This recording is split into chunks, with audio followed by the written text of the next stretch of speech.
When we start comparing ourselves to others, that's when everything starts to break down. Write down what you're afraid of. 80% of what goes on up here is negative and fear because of our primitive brains. It's trying to protect us. Write it down and test yourself. Am I really afraid of something? And then those things that you're afraid of, write down how you can solve those fears. Don't compare yourself to others.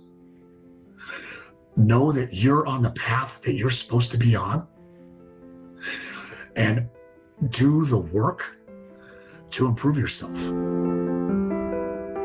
Could you start by telling our audience a bit about who you are and what you do? Yeah, so I'm many things, I guess, a lifelong professional in marketing, advertising, PR, and I've worked in ad agencies, PR firms, and today run my own firm that helps groups like that improve their efficiency, their impact, and the joy that they go to work with. I'm also a runner. I've hiked mountains. I'm a dad of 2 kids, and I have a great life. So I guess that's the summary of Wayne Barringer right now. Wow. Yeah, I was quite amazed reading through your bio. You have had such a successful career in the corporate world. I mean, I know now you're still coaching people in the corporate world, but back then you were an employee, right, in the very beginning. And then you transitioned to, in parallel, starting your own business, doing coaching, consulting companies, and then focusing on that. Could you maybe tell our audience a bit about that process, like maybe the chronology? How did you make that transition from being an employee and then starting your business? Yeah, I was a lifelong ad agency executive, PR firm executive. And in 2008, I left that world because I wanted to start my own consulting. And the Great Recession occurred and I got scared. I had a young family, and the market and my job, and the startup process of that was very intimidating. Yeah. We wound up making through that. And then I went to work for Boeing in 2011 or so. And in that role, I was ahead of a 300-person internal marketing and communications team. That was really a fractured, almost dysfunctional group of individual contributors, people that were only doing their own work. They weren't working as a team. And as a result, their employee satisfaction was very low. It was 52%. And through a lot of hard work and a lot of mentoring that I was the beneficiary of, and hiring some great people and having a vision that just worked, we were able to turn that around. In a few years, that 52% became 90%. And we won more awards than they had won in the last 10 years prior, and better relationships with our stakeholders, and just a great experience. And so in the middle of that, I climbed Mount Kilimanjaro. Wow. And that was a transformative experience for me on many levels. And we can talk about all of that you'd like. But the big piece was I saw on Kilimanjaro a moment when I got very disoriented up in the altitude, and the help that I received from the guide that was guiding our group was incredible. And when we got finished with the trip, I sort of put it all together that disorientation that I experienced is the same disorientation that on a different level that people experience at work every day. We sometimes feel disoriented, lost, not quite sure what to do, frustrated, anxious, all the things. And so my company now, Jaro, the Jaro Group, named after Kilimanjaro, aims to drive that same sort of guidance out of that disorientation and into a place that just feels terrific and fantastic and helps you be more productive and more joyful. Yeah, that's a really great purpose to have. And I believe many companies need that now.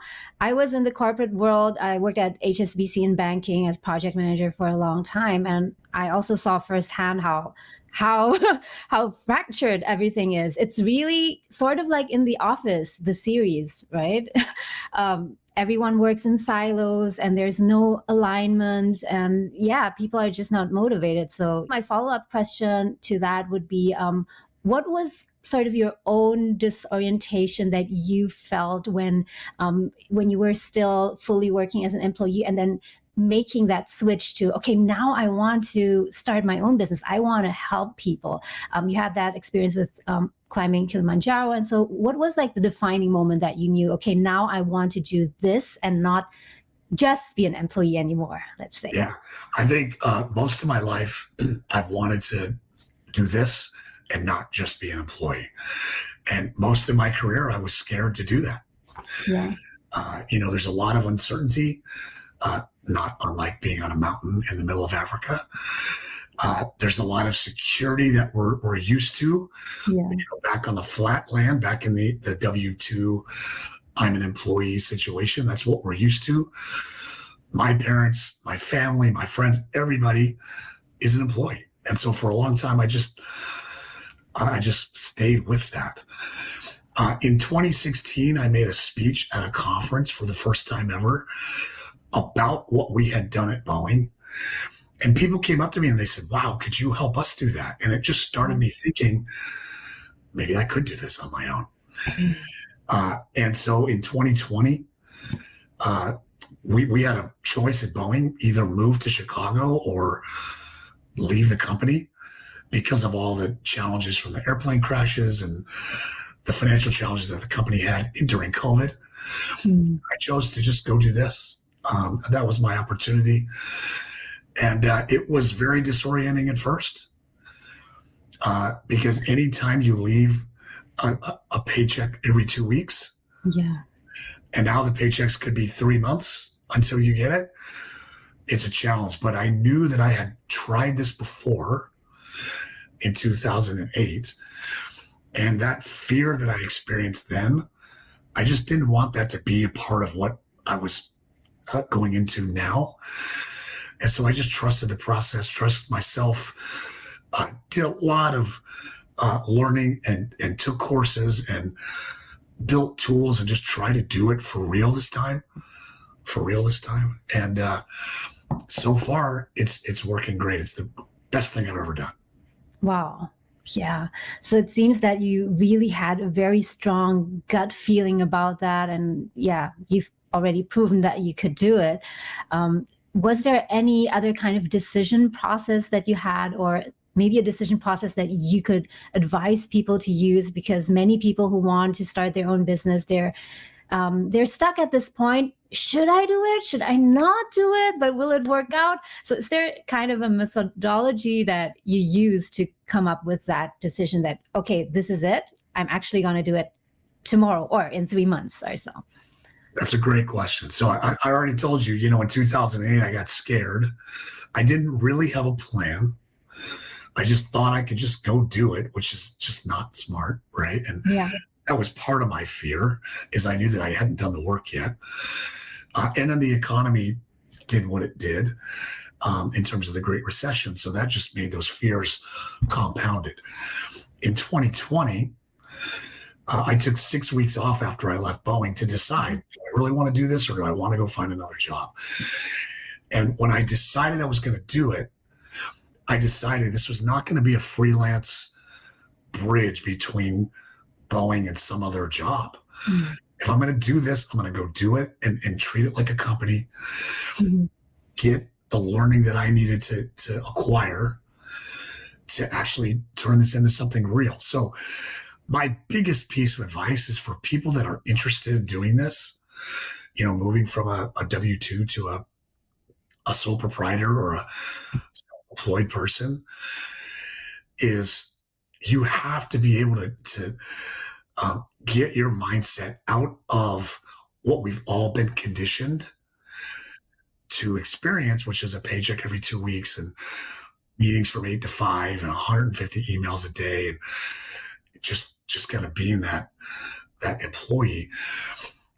And if you make the pivot to doing this, the real key that I've found is do it all the way. Create a LLC for yourself. Take classes and learn how to connect and sell and teach what you know. Because one of the things that, that we all know is it's one thing to know a skill, but it's a whole different thing to be able to teach that skill to others. And then what I learned as well is it's another level still to teach it to others so that they pay you for that. Right. That's the important part. Yeah. And in 2008, I just assumed that I did it my whole career so people would pay me. And that's just not how it works. It's just not. But there are great courses and great connections and great industry groups that you can join to learn how to do that. And for me, those pieces were game-changing learning opportunities. Yeah.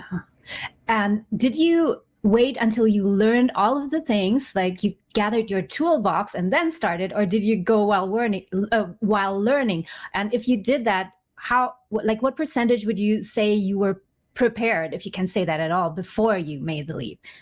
Yeah, I think being prepared is relative, right? I had some money saved up, and so I was prepared with a little bit of a safety net.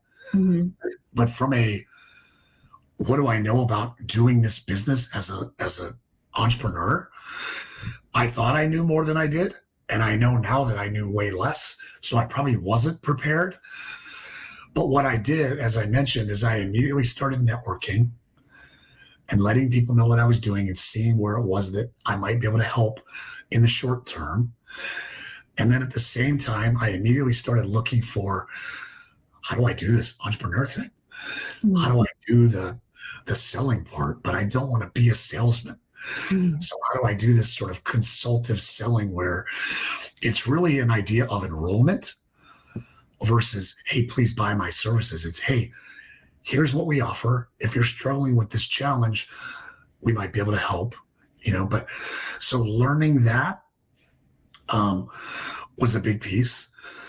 Learning how to do social media the right way. And I'm still not great at that necessarily, but you have to be consistent. You have to create a marketing ecosystem for yourself so that people can connect with you and see what you have to say. So those are some of the, I would say a big piece for me has been personal coaching for myself. So I've had 2 or 3 different coaches who have helped me understand the leader I want to become, how that leader is aligned with things I value versus just chasing money. And so that personal growth has been fantastic too. Yeah. I think what you mentioned about the selling part, that's something that many people, especially maybe people who are more introverted, experience. They know they have the skill, they know they have something to offer to the world that is of great benefit, but they just feel weird about having to sell, the process of selling. And I went through that myself. I do a little bit of career coaching on the side as well. And some people feel very weird about having to sell, having this feeling like they're pushing something and asking for money, right? Could you maybe go a bit more into that and tell us, was there anything to overcome at all? And how did you do it in the end? Yeah, every single day. It's definitely something that I believe for myself, and I see it in others, and you just talked about it as well, that we're all conditioned from a young age that, salespeople are somehow evil or somehow trying to, trick you or whatever. And I don't want to be aligned with that. Mm-hmm. And so the way I continue to work through it is have confidence that the things I have to offer are my superpowers. Mm-hmm. And they may not be for everybody, but they are for some people. Mm-hmm. And so if I can find those people and connect with those people, one of the things that I really try to do is I give everything away, all our tools, all our philosophies, all our sort of recipes. I'm happy to give all those away. And people, if they want to do them themselves, if they want to DIY a transformation or a self-development, great. If you want help, if you really want to take it to the next level, then we're here to help you. And here's what it costs. And here's what it looks like from a program perspective. Mm-hmm. So I've just sort of tried to approach it from that sort of enrollment, offer, and connection. And those things have taken the anxiety away. And I would say the other thing is, and this has been a big piece actually, when I first started, I was desperate to get clients. I felt like I had to get clients right away. And now I know that they're going to come at their own pace. And then if I have a belief in what we're doing, and I work hard at making the systems and the processes and the coaching and myself better and better, that they will come.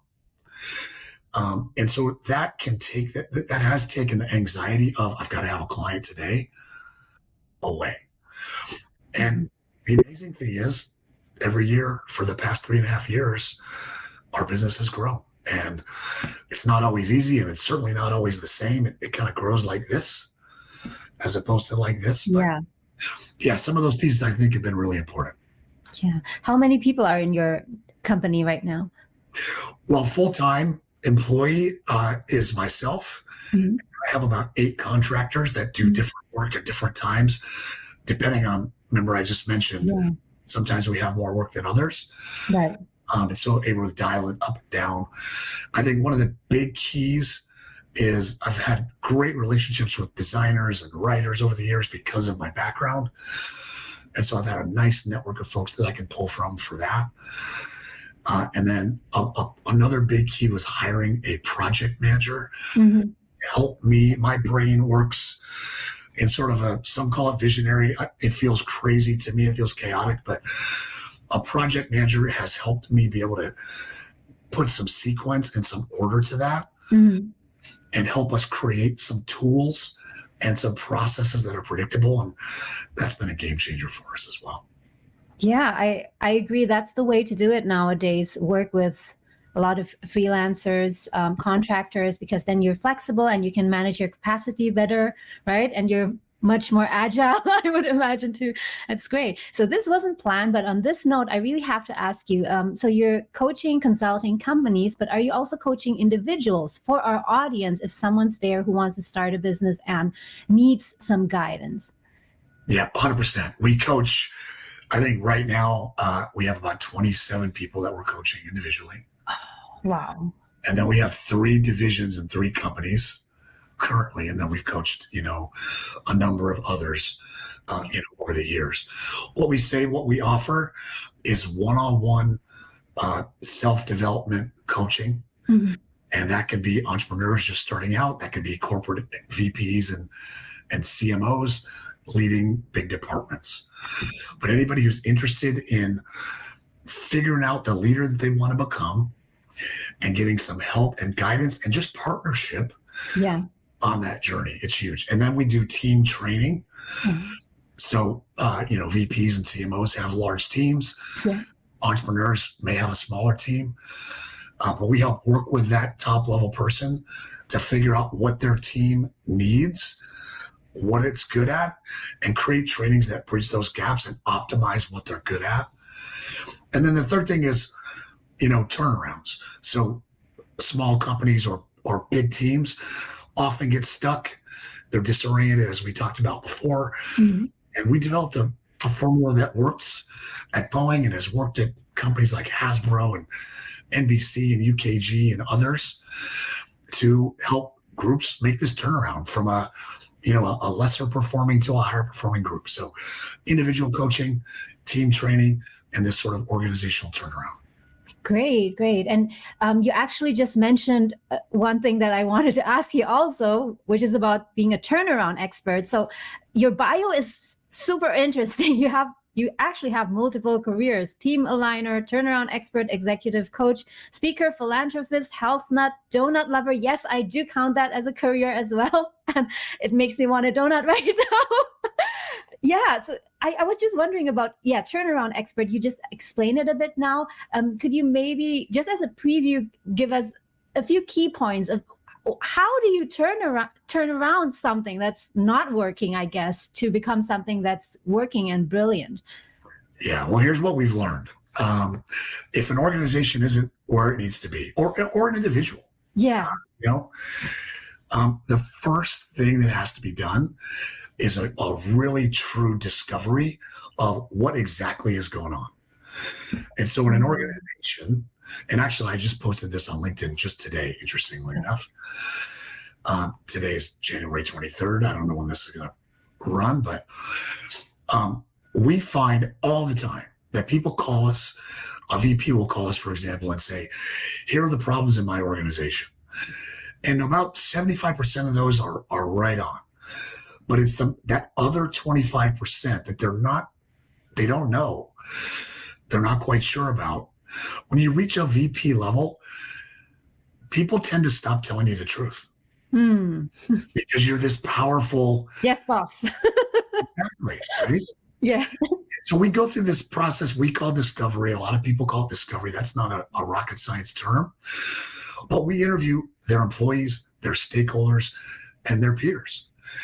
And we find out that other 25%. And the magic of really understanding what needs to be turned around tends to be found in that 25%, because they already know the 75%. And so since they already know it, they're either not attacking it, or usually they are. And sometimes usually we can help them attack that 75% in a more effective way too. But that discovery piece is huge. What that allows is the alternative to the way most people approach a turnaround. Most people initially call us and they say, we need help. Excuse me.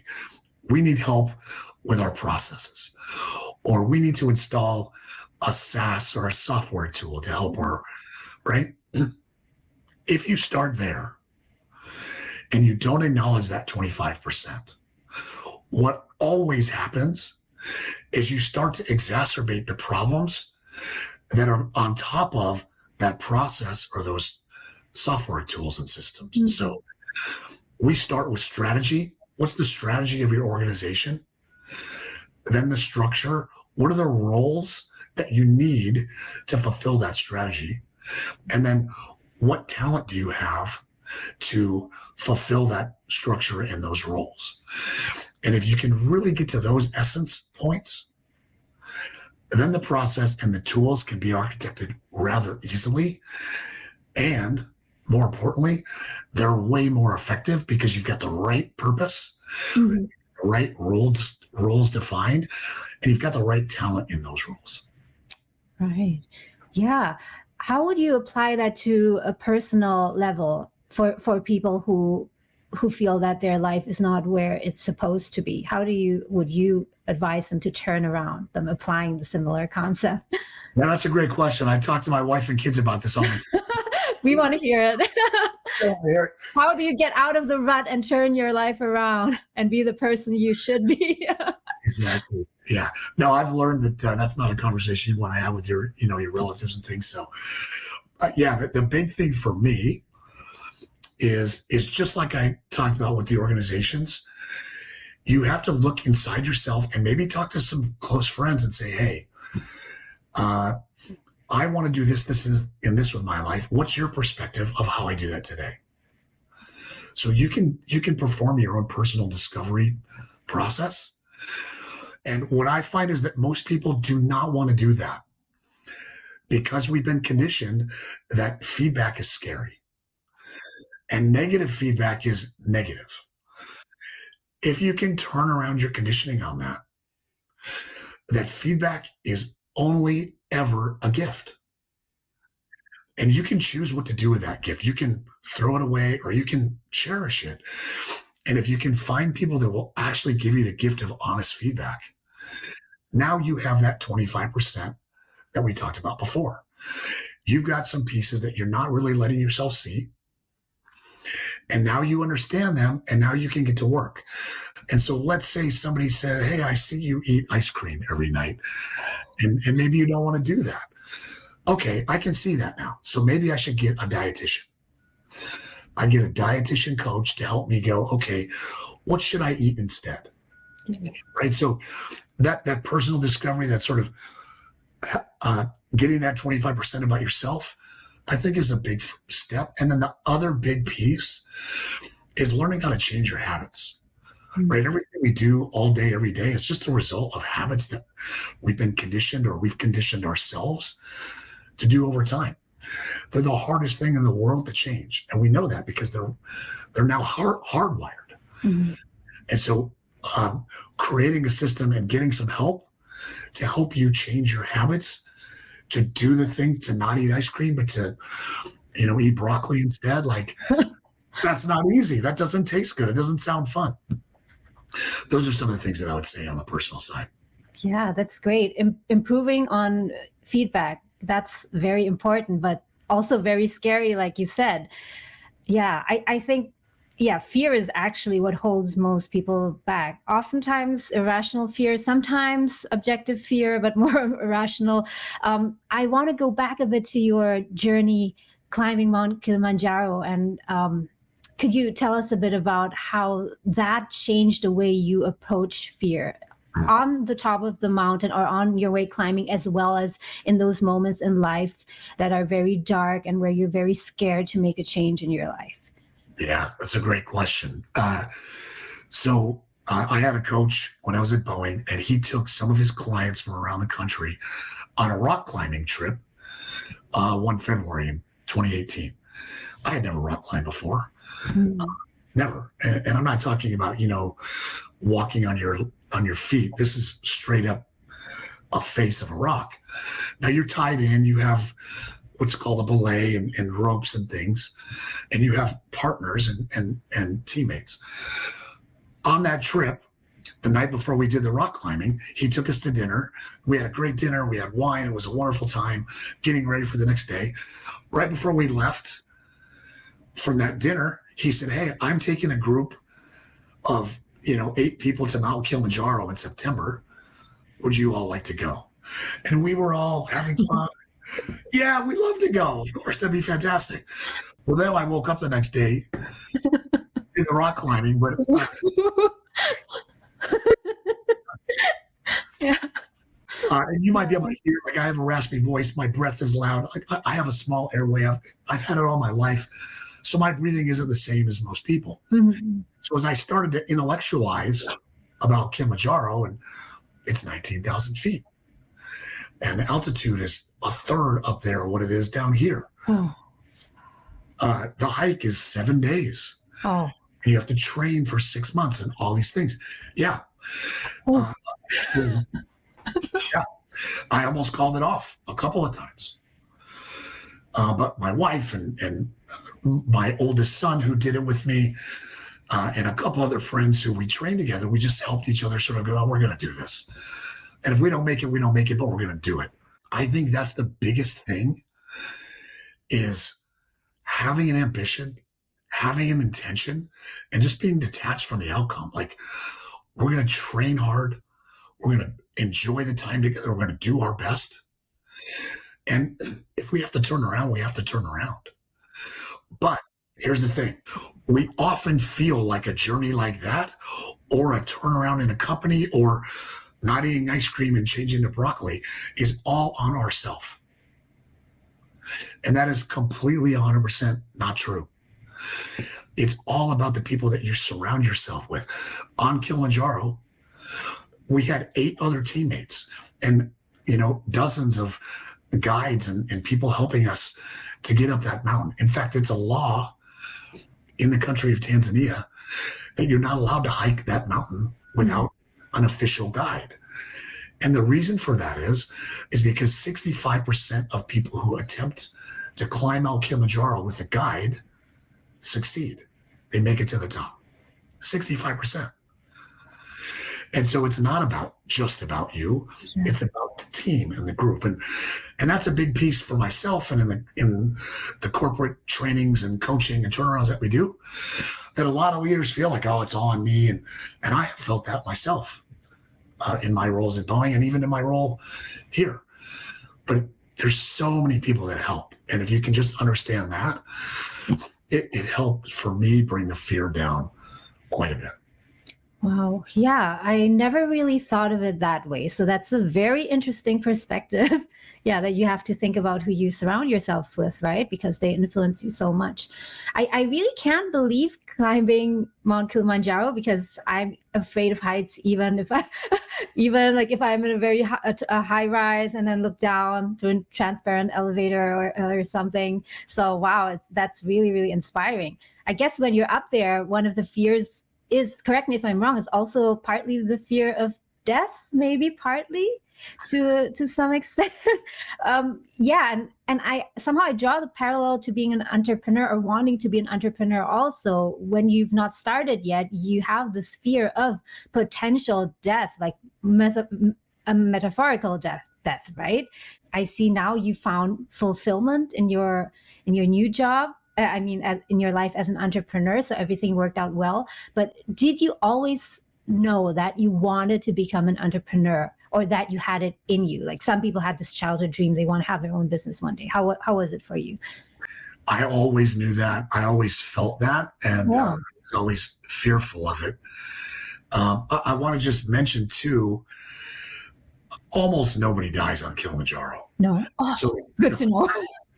that's why I think it's such an amazing place. The parallel between that journey and the entrepreneur's journey is remarkable. As I mentioned, 65% of the people that try to climb that mountain succeed. The other 35% just go back to the bottom and they go home. Mount Everest, which is what everybody hears about, Yeah, different. there's a high death rate on that. That's a whole different level. But the parallels on Kilimanjaro, you could climb Mount Kilimanjaro if you decided to do it and you got a team around you, and maybe you go with some loved ones or your best friend or whomever, and you get the right guides and you train properly, you can do it. And that's what we find when we coach corporate clients is if you have the right intention and you have the right plan, and you take the right steps, those are big keys. But the most important key is to have the right guide to take you up the mountain. In corporate change, I told you 65% of people that try Kilimanjaro succeed. In corporate change, 70% of the companies that try fail. They fail to achieve the improvement that they're pursuing. Why is that? Because they try to do it themselves. And so we want to be those guides, just like the people that help me and could help you get up Mount Kilimanjaro, actually make something that seems impossible really doable. And I would just encourage you to, and anyone out there listening, again, I was scared to death when I decided to go on that trip, and it changed my life. It's an amazing thing. It's very achievable. Wow. Not easy. Not easy, and you must learn new things, and you have to be open and all those, you have to train and all that, but you can do it. Yeah. Wow. Yeah. So for people out there who want to actually start their own business, if they don't have that clarity yet, like you maybe had at that time that you knew you wanted to be an entrepreneur, how would you say that someone could actually know if they're unsure and they have this doubt? Am I suited for this? Is there a personality that is suited for that and personalities that aren't? How do I know that this is for me? I've seen a number of different personalities that I've observed over the years of entrepreneurs. Some people just will not work for somebody else, and their stubbornness just gives them only one choice. Yeah. I'm going to do it myself. And so that's one way that you might know. But if you're like that, you probably already know. There's another personality choice that's or a personality type that's closer to mine, perhaps, which is, gosh, I know I can do this. I'm scared to do it. What's holding me back? And for me, I had that choice at Boeing, and I took the choice to leave, and I took 6 weeks off to decide if I was going to go back to some other company or do this myself. I had that other experience in 2008, so I knew that that place is not where I wanted to be. And I also knew that even though I was scared back then, just like on Kilimanjaro, I made it. We made it through.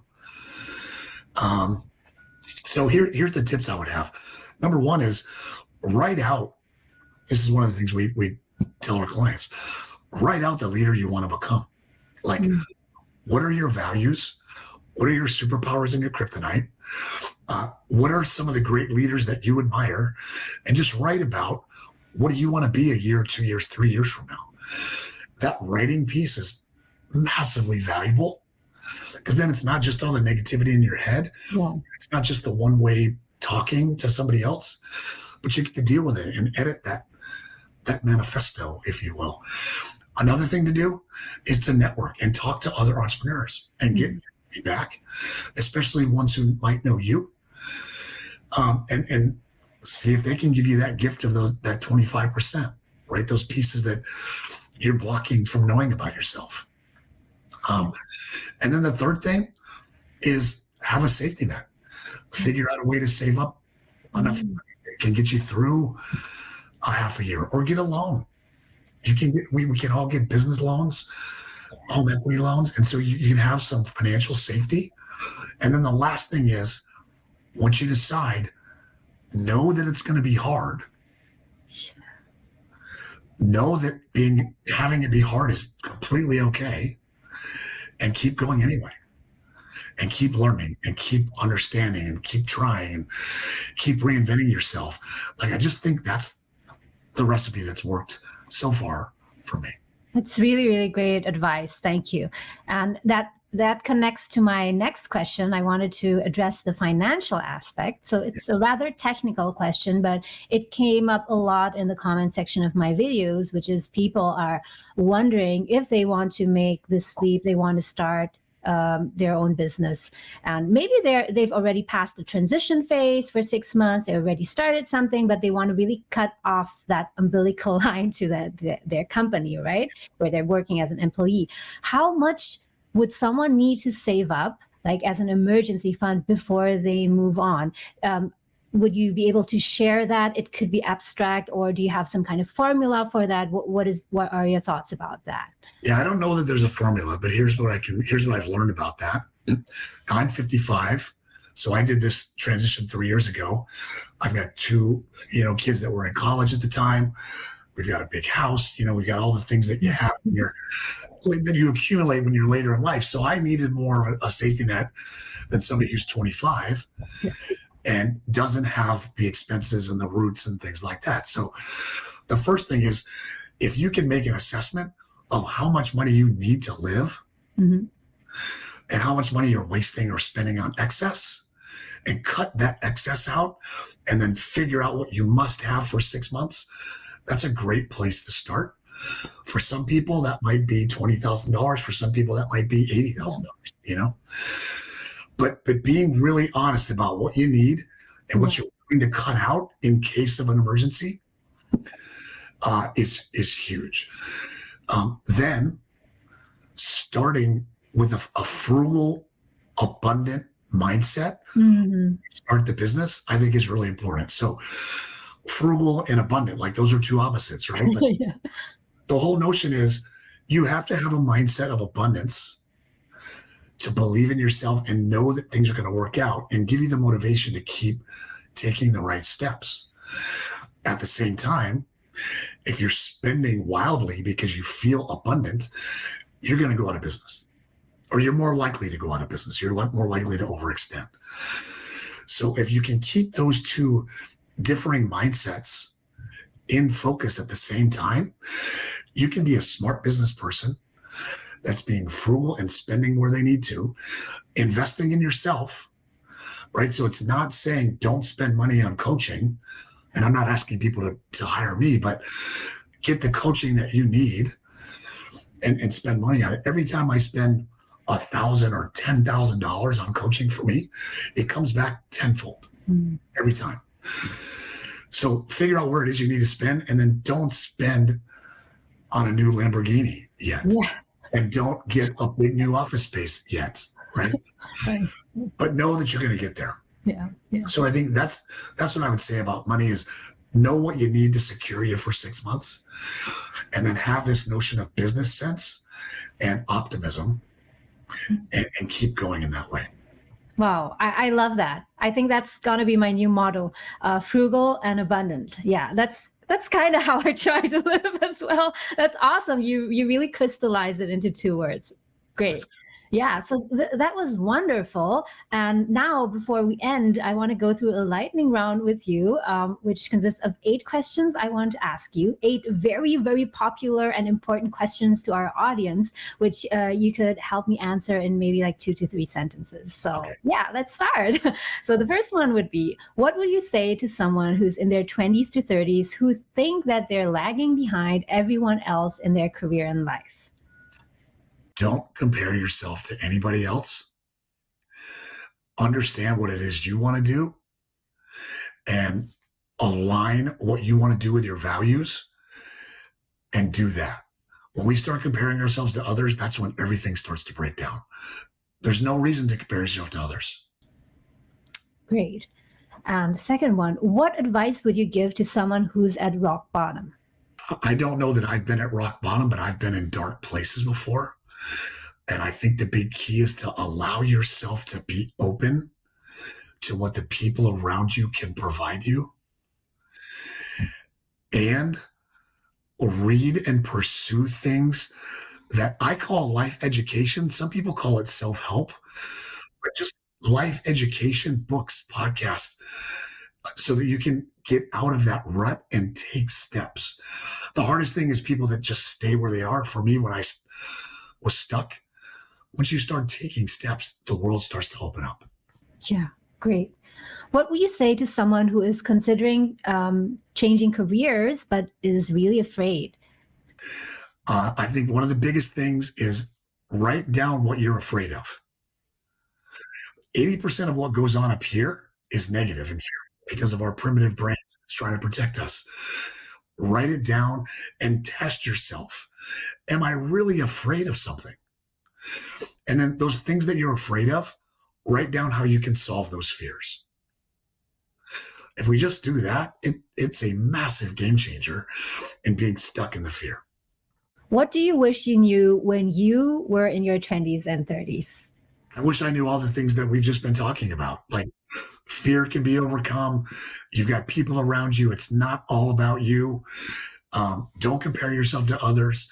You don't have to just have a job, although jobs are great. Yeah, I wish I knew those things. And I wish I pursued that learning more as opposed to just jumping into a career and taking that path. What is the best way to overcome self-doubt? The best way to overcome self-doubt is a lot of what we've been talking about. Don't compare yourself to others. Know that you're on the path that you're supposed to be on and do the work to improve yourself. And most people get hung up because they don't want to hear or they need to improve. Allow yourself to see that gift and then go to work on improving those things. Which book or books do you think that everyone should read? Oh, The long list. there's so many back here. If you had to pick one. There's a great book called The Untethered Soul by Michael Singer, and that gets brought up because you asked about the rock bottom. That's a great perspective book on that whole what's going on up here and how do we sort of get out of that. So The Untethered Soul is a great book. Great. I'll put that in the descriptions for everyone later. Yeah. What is your favorite quote about success? When fortune frowns, we need great men who will not be discouraged. George Washington said that in the American Revolutionary War. And I think what that means, right, is things are going to be tough and we need ourselves to just keep going.